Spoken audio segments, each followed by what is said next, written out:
Hello children, welcome to your EVS video class. Children, I hope your studies are going well, you all are watching the videos and you all are completing your work also that we are doing in the video class.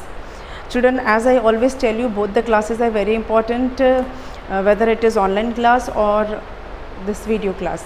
In video class, all the video classes, things are explained in great detail. So in case you missed out something in online class, you can check here, you can go through the videos, or while watching the videos, if you come across anything difficult, that you can clear in the online class. So equally give importance to both the classes and watch videos regularly, join your online class regularly. Children, in EVS, what we are doing? We are doing chapter number 9. Let me write here EVS. Okay, chapter 9,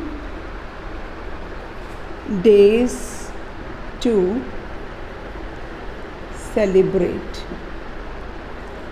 Children, as if now you are aware that this chapter is related to celebration of different festivals. हम इस chapter में बात कर रहे हैं festival celebration की. जैसा कि मैंने आपको बताया कि सेलिब्रेट तो हम बहुत सी चीज़ें करते हैं, अपना बर्थडे सेलिब्रेट करते हैं, वेडिंग सेलिब्रेट करते हैं, एनिवर्सरीज़ अपने फैमिली में होती किसी चीज़ की तो वो सेलिब्रेट करते हैं. But this chapter is about celebration of festivals. और आपको पता है, जैसा मैंने पिछले वीडियो में बताया था कि India is a land of festival. India को हम, हमारे देश भारत को त्योहारों का देश कहा जाता है, क्योंकि यहाँ पर maximum number of festival celebrate होते हैं. इतना दुनिया के किसी भी कंट्री में नहीं सेलिब्रेट होते हैं जितना कि इंडिया में सेलिब्रेट होते हैं. हर मंथ में कोई ना कोई फेस्टिवल ज़रूर होता है.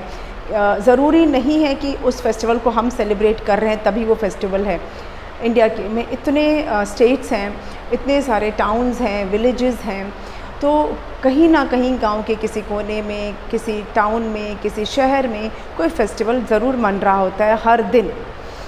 इंडिया में इतने ट्राइब्स भी रहते हैं जो फॉरेस्ट एरिया में रहते हैं. उनके ट्राइबल फेस्टिवल्स बिल्कुल अलग होते हैं जिनके बारे में शायद हमें पता भी नहीं होगा, लेकिन वो भी फेस्टिवल है क्योंकि उसे कोई ना कोई सेलिब्रेट तो कर ही रहा है ना. तो इसीलिए हमारे पास जो है ना अनकाउंटेबल नंबर्स ऑफ फेस्टिवल हैं. अगर ऐसे बोलें तो हमें सबके बारे में तो बिल्कुल नहीं पता, लेकिन जो मेजर फेस्टिवल्स हैं that we will discuss in this chapter. उनको हम इस चैप्टर में डिस्कस करेंगे. जो मुख्य त्यौहार हैं, जैसा कि हमने दिवाली डिस्कस किया, देव दीपावली डिस्कस किया, दशहरा डिस्कस किया, फिर होली को डिस्कस किया था, उसके बाद जन्माष्टमी डिस्कस किया. Today we are going to discuss, we'll try to complete at least 2 festivals. तो हम डिस्कस करेंगे ही. सबसे पहला है Pongal. The people who are living in North India, उन्हें शायद इस फेस्टिवल के बारे में बहुत ज़्यादा नहीं पता होगा या आपको भी नहीं पता होगा. शायद हो सकता है आप में से कुछ लोगों ने पहली बार नाम सुना होगा या कुछ लोगों ने नाम सुना भी होगा, बिकॉज़ जो आर्मी स्कूल्स होते हैं वो मिनी इंडिया होते हैं. उसमें हर स्टेट के लोग यहाँ आके पढ़ते हैं. स्टेट्स के बच्चे रहते हैं आर्मी स्कूल में. हर स्टेट्स के बच्चे रहते हैं. तो कुछ एक बच्चे होंगे जो साउथ के भी होंगे क्लास में, तो वो बिल्कुल फैमिलियर होंगे इससे. ये फेस्टिवल साउथ इंडिया का फेस्टिवल है. साउथ इंडिया मतलब इंडिया को अगर हम, हमारा जो कंट्री है उसके हम 4 पार्ट्स में अगर करें तो ऊपर क्या है, नॉर्थ है कंट्री का, नीचे पार्ट साउथ है, इधर ईस्ट है और इधर वेस्ट है. मतलब जो पंजाब, हरियाणा, दिल्ली, जम्मू कश्मीर वो इधर आ जाता है. नीचे क्या आता है, तमिलनाडु है, केरल, कर्नाटक, वो सब इधर आ जाता है. ईस्ट में क्या है, इसमें वेस्ट बंगाल है, असम है, त्रिपुरा, मेघालय, ये सब हैं. और यहाँ पर क्या है, गुजरात, राजस्थान, ये वाला जो एरिया है, महाराष्ट्र, वो वेस्ट में आता है. ठीक है. तो ये जो पोंगल है वो साउथ का फेस्टिवल है. It is a festival of south. ठीक है. इसको it is one of the most important festival of Tamil Nadu. It is one of the most important festivals of Tamil Nadu.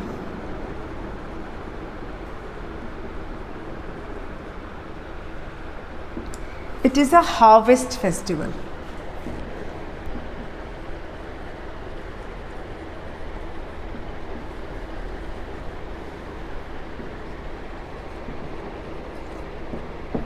यहाँ पे मैंने फेस्टिवल्स क्यों लिखा है?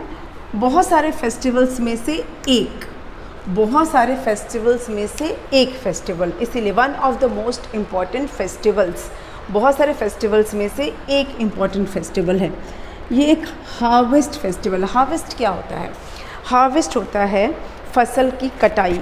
जब किसान लोग होते हैं, जो फार्मर्स होते हैं, वो खेती करते हैं, they work very hard in their farms, अपने फील्ड में बहुत मेहनत करते हैं। किसान का जो काम होता है, फार्मर का जो वर्क होता है, बहुत टफ़ वर्क होता है, बहुत डिफ़िकल्ट जॉब होता है।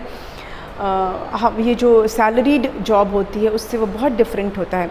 जो लोग ऑफिस में काम करते हैं या मल्टी नेशनल कंपनीज़ वगैरह में जहाँ भी और काम करते हैं, at the end of the month they get a fixed salary, उनको एक सैलरी मिलती है।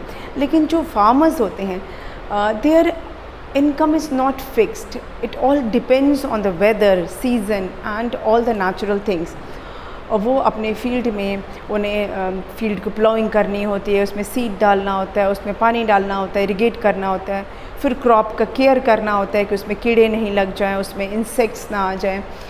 और तो और इस बीच अगर मौसम सही नहीं हुआ, टाइम पे बारिश नहीं हुई या ज़्यादा बारिश हो गई या हेल्स हो गए, मतलब जो ओले गिर गए, कुछ भी अगर ऐसा होता है वेदर में, तो उनका पूरा क्रॉप ख़राब हो जाता है, सारी मेहनत वेस्ट चली जाती है।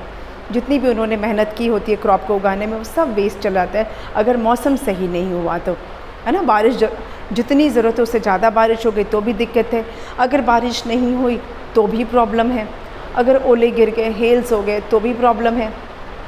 मतलब वेदर पे बहुत कुछ डिपेंड करता है।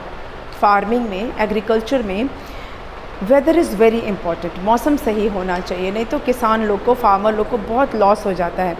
तो हार्वेस्ट फेस्टिवल जो है वो क्रॉप की कटिंग से है और ये फार्मर्स के लिए बहुत इम्पॉर्टेंट है। तो इसे हम सिर्फ फार्मर्स से ही क्यों जोड़ें? खाना तो हम सारे लोग खाते हैं, है कोई ऐसा जो खाना नहीं खाता है कोई ऐसा इंसान जो खाना नहीं खाता है? हम सबको खाने की ज़रूरत है, चाहे हम फ्रूट के फॉर्म में खाएं, चाहे हम ग्रेन्स खाएं, चाहे जिस भी फॉर्म में खाएं, खाना हम सब खाते हैं।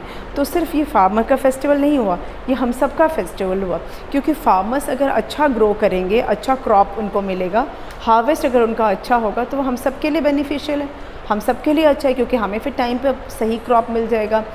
बहुत महंगा फिर नहीं मिलेगा ग्रेन, हमें जो भी हमारे फूड आइटम है वो हमें महंगे नहीं मिलेंगे अगर क्रॉप अच्छा हुआ तो, ठीक है। तो ये हार्वेस्ट फेस्टिवल इसलिए कि फसल की जब कटती है, जब क्रॉप्स को काटा जाता है, उस टाइम पे इसको मनाया जाता है। It is celebrated during January, okay.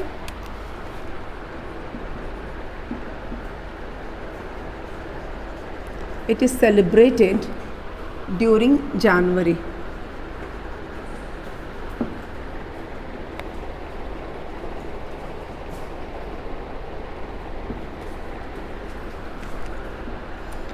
Tamil Nadu में इस टाइम पर, ये जो सीज़न होता है उस समय पे राइस क्रॉप को हार्वेस्ट किया जाता है। शुगर केन, टर्मरिक जो है, जिसे आप हिंदी में हल्दी बोलते हो, तो राइस, टर्मरिक और शुगर केन के जो क्रॉप होता है उसको हार्वेस्ट किया जाता है। तो ये एक तरह का थैंक्स गिविंग होता है, ईयर्स, जो साल का थैंक्स गिविंग सेरेमनी इसको हम बोल सकते हैं। It is celebrated as thanks giving ceremony. It is celebrated as Thanksgiving ceremony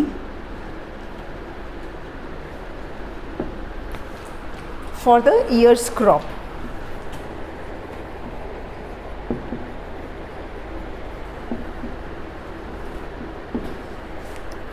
farmers लोग का जब क्रॉप अच्छा होता है, अच्छे से हार्वेस्ट कर लेते हैं, तो इस एक तरह से वो गॉड को थैंक यू बोलते हैं थ्रू दिस फेस्टिवल।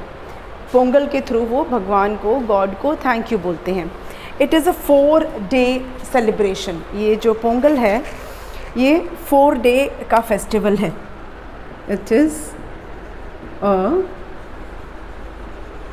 4-day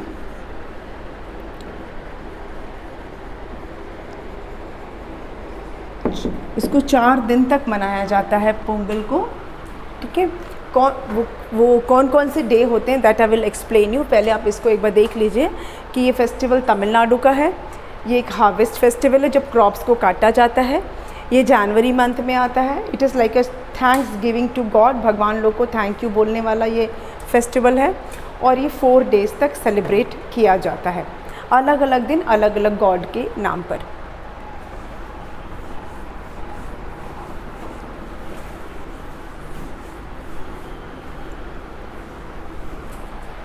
जो फर्स्ट डे होता है उसको बोलते हैं, फर्स्ट डे इज कॉल्ड भोगी पोंगल। भोगी पोंगल, फर्स्ट डे जो पोंगल का होता है उसे कहा जाता है भोगी पोंगल। अब इस दिन क्या होता है, ये जो डे है इस दिन ऑनर किया जाता है लॉर्ड इंद्र को। ठीक है, on this you can say okay, on this day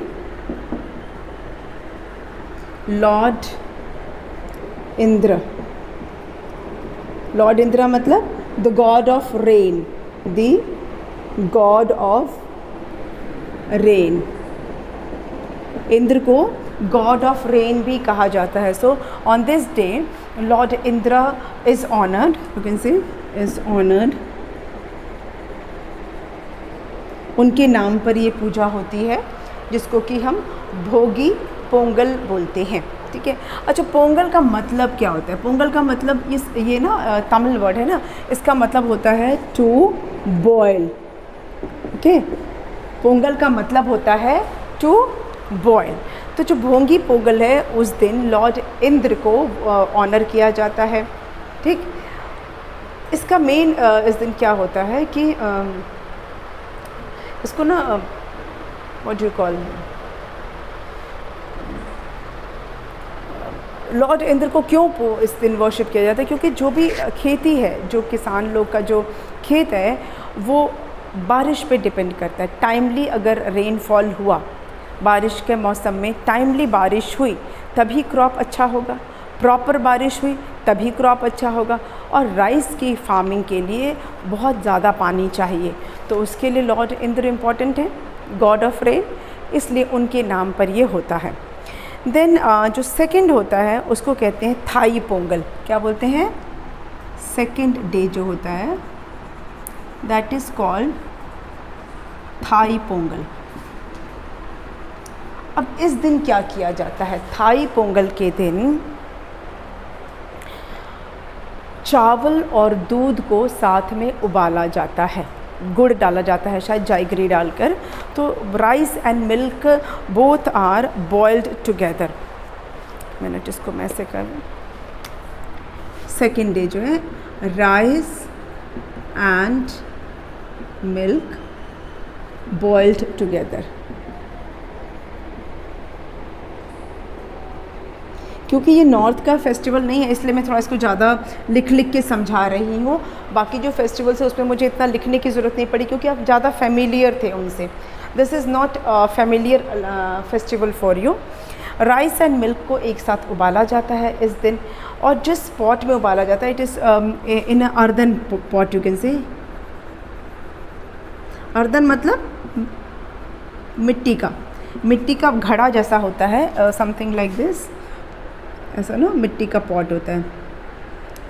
उसमें चावल और दूध को एक साथ पकाया जाता है। और इस पॉट को क्या किया जाता है, जो हल्दी होता है ना उसके प्लांट से टाइड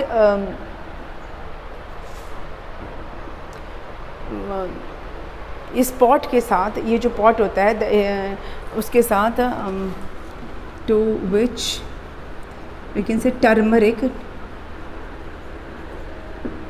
इस टाइड, मतलब हल्दी बांधा जाता है इस पॉट के साथ हल्दी का प्लांट, नॉट हल्दी मतलब हल्दी प्लांट, ओके, हल्दी का प्लांट होता है ना, तो वो।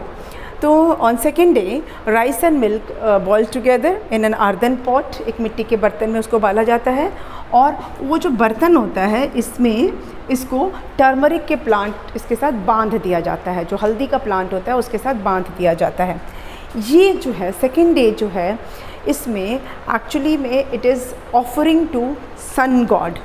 यहाँ लिख दे, इज़ इट विजिबल? ऊपर वाला मिटा देती हूँ ताकि आपको मैं लिख के समझाऊँ।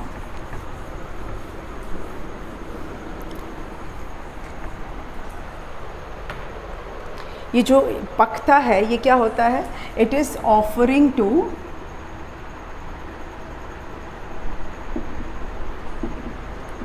सन गॉड, सूर्य भगवान के नाम पे होता है। थाई पोंगल जो होता है वो सन गॉड के नाम का होता है। It's offering to sun god. क्यों? अब आप जानते हैं कि क्रॉप अच्छा होने के लिए बारिश तो ज़रूरी है ही है। सनलाइट कितना ज़रूरी है। अगर सन ना निकले तो कोई भी प्लांट सरवाइव नहीं करेगा।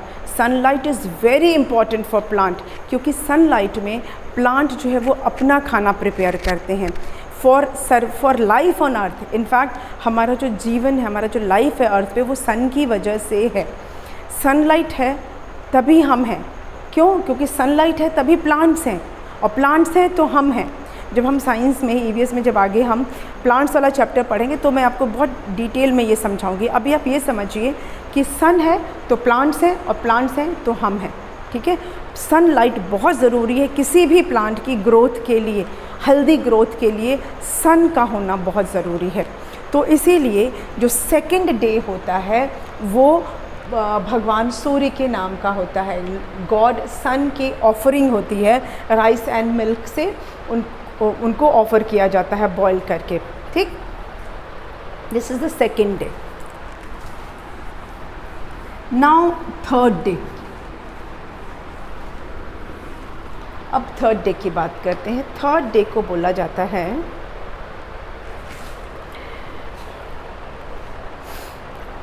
अच्छा, ये जो सेकंड डे ना, एक चीज़ मैं भूल गई। सेकंड डे में एक बहुत इम्पॉर्टेंट चीज़ होती है जिसको बोलते हैं कॉलम।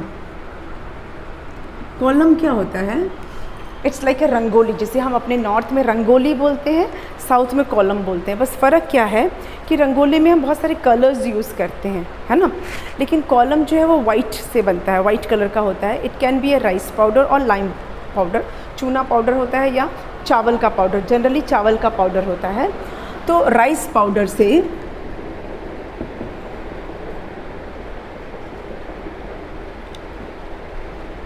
राइस पाउडर यूज़ करके डिज़ाइन बनाया जाता है। ठीक है, ट्रेडिशनल डिज़ाइंस, ट्रेडिशनल डिज़ाइंस मतलब क्या होता है ना, वो लोग ऐसे ऐसे डॉट्स डॉट्स बनाते हैं। Okay, then I don't know, फिर वो उसको समथिंग लाइक दिस, नहीं ऐसा कुछ ना, they make it like this. Okay, then I don't no,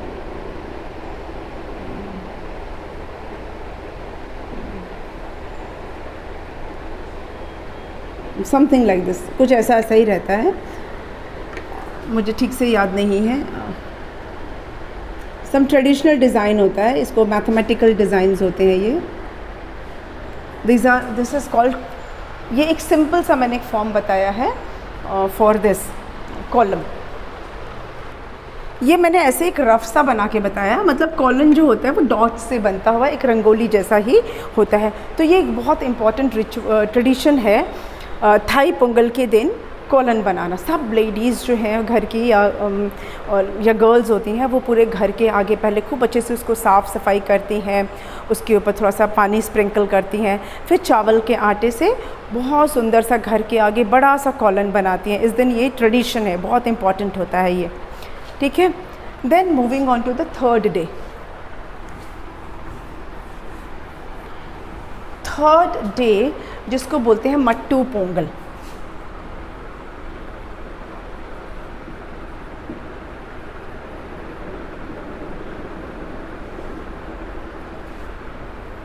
third day को मट्टू पोंगल कहा जाता है and this day is in the name of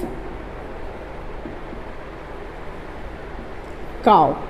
yes, गाय जो हमें दूध देती है, गाय से रिलेटेड है। और इस दिन गाय को बहुत बेल्स से सजाया जाता है, उस पर कॉर्न के उसके ऊपर लगाए जाते हैं, सीव्स लगाए जाते हैं। गाय को बहुत अच्छे से सजाया, उसका तिलक विलक किया जाता है, उसके गले में माला घंटी सब ऐसा पहनाया जाता है। तो ये बेसिकली गाय से रिलेटेड है। देन फोर्थ डे जो होता है दैट इज़ कॉल्ड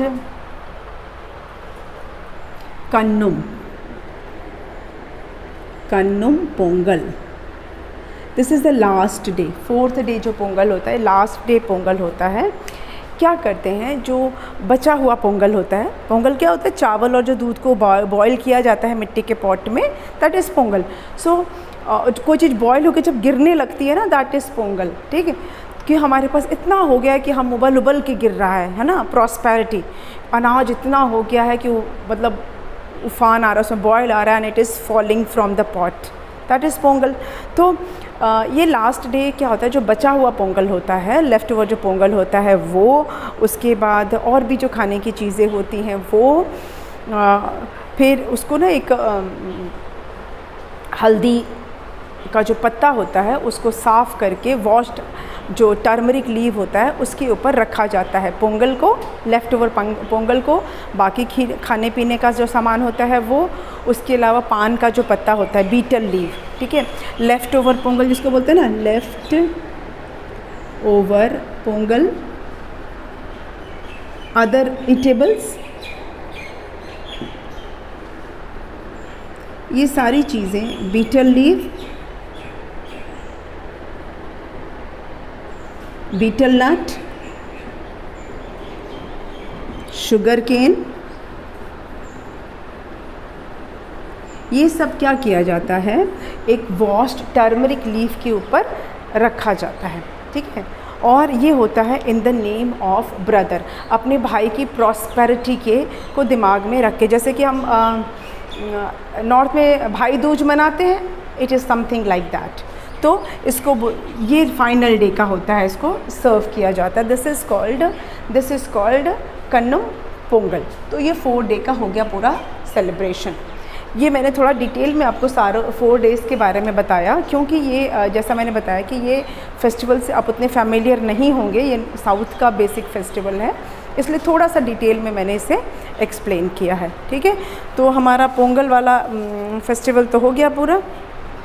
ये भी ना, ये फेस्टिवल जनवरी में जब हम मकर संक्रांति मनाते हैं उस टाइम का ये फेस्टिवल है, ठीक है। मकर संक्रांति से रिलेटेड है। जैसे हमारे नॉर्थ में मकर संक्रांति मनाते हैं, साउथ में पोंगल मनाया जाता है, बस ऐसे समझ लीजिए, ओके। चलिए, हो गया मकर संक्रांति के बारे में भी हम डिस्कस करेंगे। नेक्स्ट हम ऐसा ले लेते हैं, मकर संक्रांति ही ले लेते हैं, ठीक है। पोंगल के बाद हो गया हमारा मकर संक्रांति।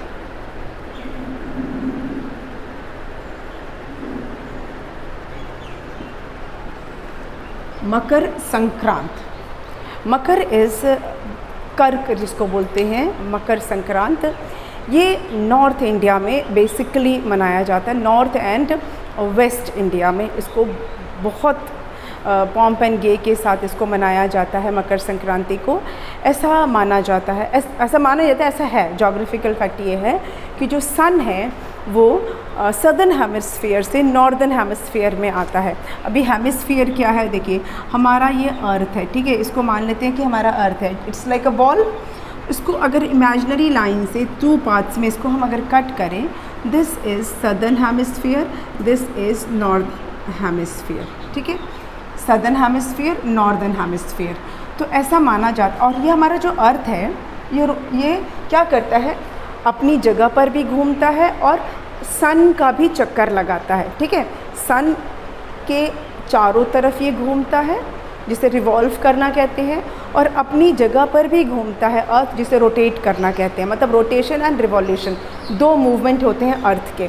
तो जब सारे प्लैनेट्स जो है वो अर्थ के चक्कर लगाते हैं, सारे प्लैनेट्स अर्थ के सन के चक्कर लगाते हैं। जितने भी प्लैनेट्स हैं 8 प्लैनेट्स जो हैं वो सन के चक्कर लगाते हैं। तो उसमें से अर्थ भी एक प्लैनेट है।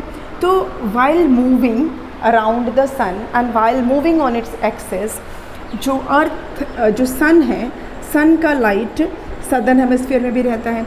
तो जब हमारे यहाँ विंटर सीज़न होता है, जब हमारे यहाँ मतलब नॉर्थ इंडिया में जब यहाँ पर विंटर होता है, उस टाइम पर सन जो है वो सदर्न हेमिस्फीयर में रहता है। यहाँ पे समर होता है तब, ठीक है, यहाँ पे समर होता है।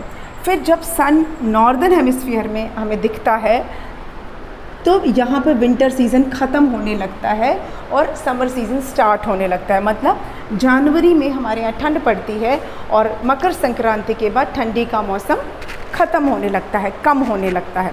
After January the season of winter starts diminishing, कम होना शुरू हो जाता है और स्प्रिंग सीज़न आता है, फिर समर सीज़न आने लगता है। तो मकर संक्रांति क्यों मनाया जाता है?